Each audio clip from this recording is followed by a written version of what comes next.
दोस्तों, नमस्ते, प्रणाम, जय श्री राम जी, राधे राधे। आप सबकी स्वागत करती हूँ अपने YouTube चैनल में। तो आज मैं बहुत ही प्यारा चटकेदार कहारवा चुटकुला नाच गीत लेकर आई हूँ। तो मेरी प्यारी बहनी दीदी माताएं से हाथ जोड़ करके रिक्वेस्ट है कि आप लोग जरूर सुनिएगा हमारे इस चुटकुला कहारवा नाच गीत को। कैसा लगेगा कमेंट करके बताइएगा। चलिए मैं सुनाने जा रही हूँ। पिया पावते नौकरिया गरहवे झूलानी, पिया पावते नौकरिया गरहवे झूलानी।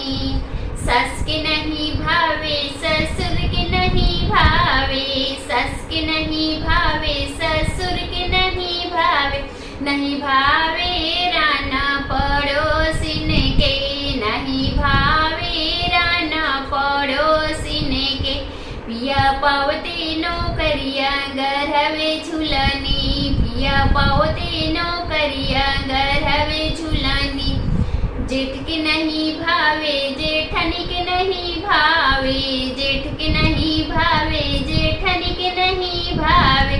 नहीं भावे लहुरी नदिया के, नहीं भावे झगड़ाहीन नदिया के।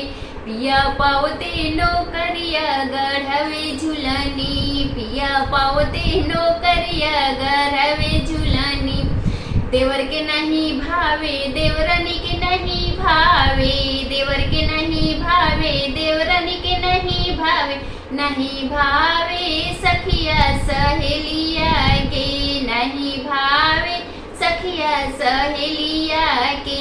पिया पावते नौकरिया गरहवे झूलानी, पिया पावते नौकरिया गरहवे झूलानी। पिया पावते नौकरिया गरहवे झूलानी। जेठ के नहीं भावे जेठनी के नहीं भावे, जेठ के नहीं